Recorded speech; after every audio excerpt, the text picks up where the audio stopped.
Hi, welcome back to the Mystery School. My name's Darren. Today in this video I'll be talking about the premise of innocence.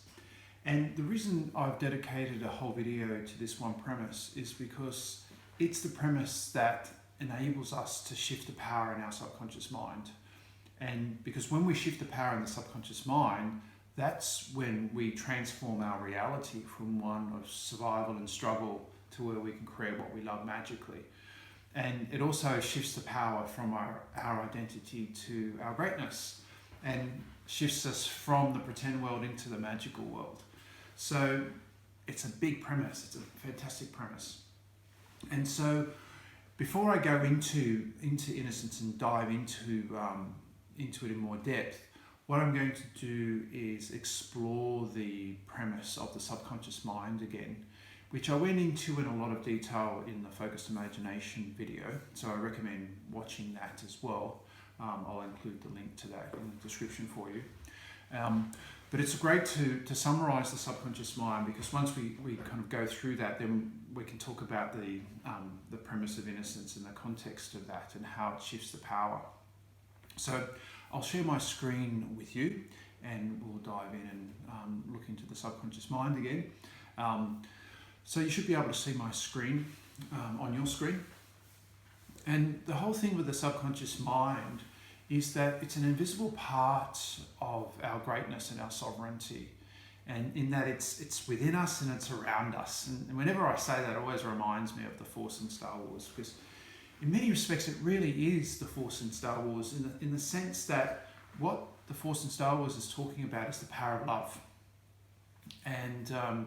And that's what the subconscious mind is. It's the power of love. And when you understand this premise of the subconscious mind and how in order to transform our reality, all we have to do is shift the power in the subconscious mind, what we're actually doing is wielding the power of love as a result. It's what we're able to do in our greatness. And so the way the subconscious mind works is, because it's invisible, the best way to bring it to life is through illustration.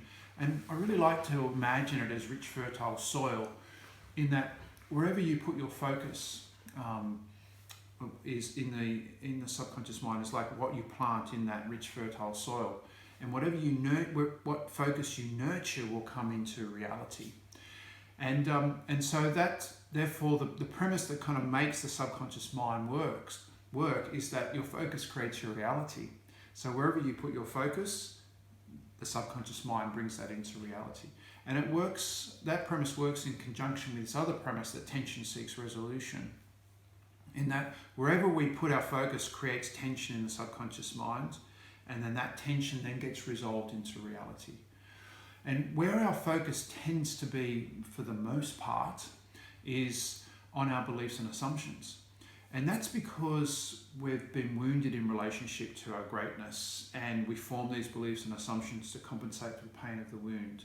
And that's one of the reasons why our focus tends to be there for the most part. And I go into that in great depth in the philosophy video of the Mystery School. So I recommend watching that as well if you haven't already. And I'll include the link to that in the description as well. And the other reason our focus tends to be predominantly on our beliefs and assumptions is because our beliefs and assumptions generate our thoughts and feelings, and then they reinforce our belief and assumptions. And so that tends to lock our focus there within our subconscious mind. And so because our focus is there, that's creating tension. And whenever we experience that tension, we go into reaction. And then we have to resolve the tension of being in reaction with one or more of the behaviors of the beliefs. And there are 12 core beliefs that we formed in childhood, and there are corresponding behaviors when we're resolving each of those beliefs. And I've created a document where I include all the beliefs and their corresponding behaviors, and I'm making that available to you for free over on Patron, and I'll include the link to that in the description as well. So if you want to learn more about the beliefs and how we resolve tension, then I recommend going over there and studying that. It's a fantastic resource. And then what happens when we do resolve the tension, we create reality. And when we resolve the tension with the corresponding behaviors of our beliefs, we'll always create a reality of survival and struggle as a result. And what tends to happen is that the reality we create reinforces our beliefs and assumptions. And as we go on that spiral, we perpetuate our identity. And then we also perpetuate this world that we live in, which I call the pretend world, which is kind of like, has a demarcation of this invisible threshold, which I like to bring to life with this red brick wall. And that's what happens is our beliefs and assumptions keep us locked into this brick wall of the pretend world. In other words, what they do is they create this perception of reality. And we're very blinkered approach to reality. And so what happens then is that we then assume, because we're kind of locked into this world, that in order to change our reality, all we have to do is change our behaviors or change our beliefs. And the trouble with that way of thinking is that it can momentarily shift your reality, but it doesn't transform your reality. You're still within the grey box of the pretend world. You're still making these changes within the context of your identity. Because the nature of beliefs, and I'll talk about this in more depth in another video, is that each belief swings according to a pendulum. And so whenever we think that we're changing a belief or changing a behavior, we're either just making that pendulum of that belief swing more, or we're causing another belief to be triggered and causing the pendulum of that belief to be to swing. And so that's why it's futile really to try to change anything while the focus is still on our beliefs and assumptions. And that's why I love this premise so much, because it frees you to not have to worry about all that. And so if you want to change your reality, all you've got to do is shift your focus within the subconscious mind, not change your beliefs or behaviors. And again, that's where innocence comes in, because innocence acts as a bridge that gets us across the threshold into the magical world. And when we build that bridge into the magical world, we have direct access to our imagination and intuition. And then once we've got direct access to our imagination and intuition, they reveal what we love. And it reveals what we love in the magical world. And also, as you saw, what it does, it transforms the threshold into a shimmering veil to give you access to the magical world. And then once what we love is revealed, that creates tension, and then that tension has to be resolved. This is what I mean by wielding the power of love. And we purposely resolve that tension by having what we love reveal the obvious action to take. It's like an act of inspiration. It's like an act of revelation as well that we take within the magical world. And where our beliefs and assumptions reinforce our identity, what happens when the power shifts to our imagination and intuition, it reinforces our greatness, which is who you really are, that powerful, magical being that you really are. And where our beliefs and assumptions keep us locked into the pretend world, our imagination and intuition frees us to play in the magical world. And it's innocence that facilitates that makes that shift. And again, that's why I've devoted this video to that one thing. So let's explore the whole premise of innocence in more depth. And the thing with innocence as a premise, there are three aspects to innocence. The first one is the ability to not know. In other words, to be in the mystery, to be outside of knowing. And then when we're outside of knowing, when we're in the mystery, what happens is that we're able to observe what's obvious. Because when we step out of not knowing, of knowing rather, we take the blinkers of perception off. And then what's obvious becomes obvious. We can observe it. In other words, we have these personal revelations, we have these personal insights, these amazing aha moments. It's like, whoa, that's amazing. And I'll share a couple of personal examples of those, what I mean by a personal revelation in a moment. That's what I mean by observing what's obvious. And then it then frees us, when we can not know and we have these revelations, it frees us to be in our imagination. It frees us to make it up. And that's why innocence shifts to power, because each of these aspects take us out of our thoughts and feelings, take us out of our beliefs and assumptions. And so just to give you an example of being in innocence, where I had the experience of each of these. I'll give you two examples. The first one is my first ever experience of innocence, actually. It was very profound. And that was back in 1998 in the Blue Mountains in Sydney. And I was lying under a eucalypt tree, enjoying the dappled light of the sun as it was filtering through the leaves. And I thought, oh, this is what it's like to be in innocence, because most of the time I'm in the city prior to that. Being in nature, being relaxed, I'm in innocence. And then I'd close my eyes and I could see the sun's rays on my eyelids, and I thought, oh, this is just so cool. I'm really loving being in innocence. And then I'd open my eyes again, I'd see the dappled light come through the leaves again. And then I observed what's obvious. I think I was starting to shift from the knowing to the not knowing in that experience. And then I had my observation of the obvious, and that was eyelids. I've got eyelids. Oh my God. It was so profound at the time. And it might seem quite trivial, but that's what I mean by observing what's obvious in a personal revelation, because it was like, oh my God, we have eyelids. Imagine not having eyelids. And it made me realize how amazing we are as human beings, how incredibly designed we are. We are these extraordinary, synergistic, cohesive beings who are alive and who are living, who can create, who has an imagination. It's phenomenal. And the other thing I love about that is it does free me to make it up, and to be in my imagination, and to be curious. And another great example is a more recent one, because I've since moved to the UK, and I love getting up in the mornings and enjoying the sunrise.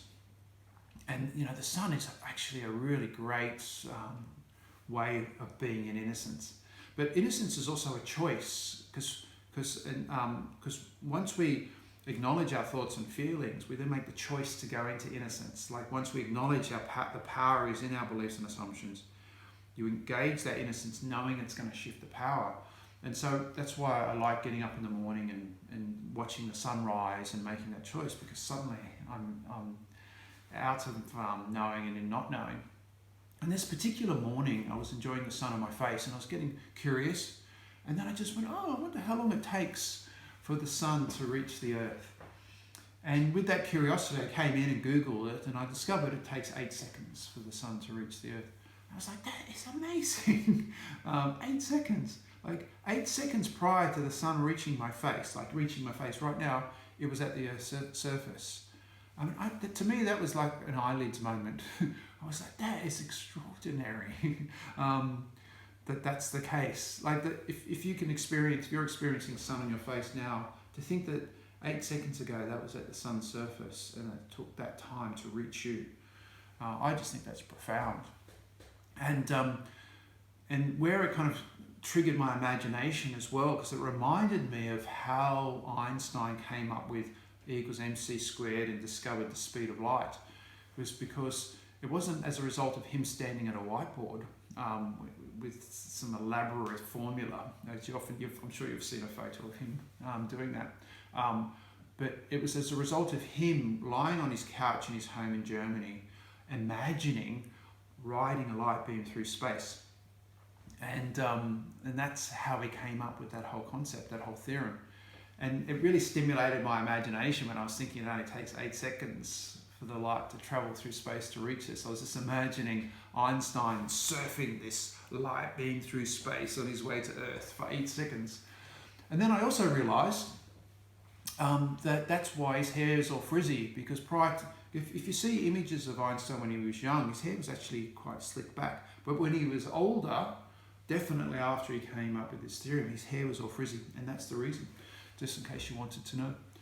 And again, this is why I love innocence. It's because I'm free to play in my imagination. I don't have to be rationally correct. No, that's not actually the way the reason his hair is frizzy. But it's fun, it's fun to be in your imagination and to imagine that. And that's the thing about innocence, is that it makes that shift. And so they're the three aspects of innocence, and just a couple of personal examples. I've had so many more since as well. I could just go on and on. But the great thing about innocence, it does really put you into this awe and wonder of life. It really shifts you from surviving to living. And there's a big difference between surviving and living. And so I want to give you the opportunity to have that personal experience for yourself. I'm going to do that in two ways. The first one is I'm creating another video with my son Atlas, where I'm leading him through an exercise that will serve him to move from knowing to not knowing, because that's the real kind of access point. That's the portal into innocence, is when you can make that shift, because we're just not orientated around not knowing. Yet this simple but very powerful exercise will facilitate that for you. And I've done this exercise many times over the years, and it has been incredibly transformational for many people, particularly people who are kind of fixated on needing to know. But it really is an extraordinary exercise. So I recommend watching that video after watching this one, because that will really give you that experience of innocence. And the other way I'm going to serve you to have that personal experience is I've created a guided visualization that's designed to take you directly from your beliefs and assumptions to your imagination and intuition by putting you directly into innocence. Because that's the thing, is because it's a premise that we need to be trained in. If you haven't had the experience of it, it can be a bit tricky, it can be a bit clunky to make that shift initially. But when you've got a tool like this, you can go there directly whenever you want. And I'm making that available to the patrons of the Mystery School. And the reason I'm doing that is because I'm making those level of resources available to people who want to make that fundamental shift, to cross the threshold to live magically, and who want to learn how to live their greatness. And so since you're watching this video, I'm assuming that you would love to live more magically. And being trained in these premises does require a focus, it does require a commitment. It's like training in any art form. There's an environment that you step into to go into training, and the environment I'm creating in Patron is that magical, transformative environment that facilitates that. So as well as that particular resource, I'm creating many resources to serve you to transform into your greatness, and also creating this vibrant creative community for everyone to play together and to transform together. And with this particular exercise, you can, within that environment, you can also share your experience of being in innocence and hear other people's experiences as well. You know, what's one of my favorite things is to hear people and what they actually make up, and their experience of observing what's obvious when they're in innocence is extraordinary when people are in their imagination. So that's the second opportunity for you to go into innocence, and then you've got that resource which you can utilize whenever you want. So there you go. This is the whole thing about innocence, and you can see why I've devoted a whole video to it. It's such a great premise. You know, such a great way of living. Just to be able to go into innocence and to live each day in innocence, it makes for a very rich life. So thanks for being here with me today, and I look forward to sharing more videos with you very soon. And again, look out for that one that I'm creating with my son Atlas. So lots of love, and I look forward to seeing you again very soon. Bye for now.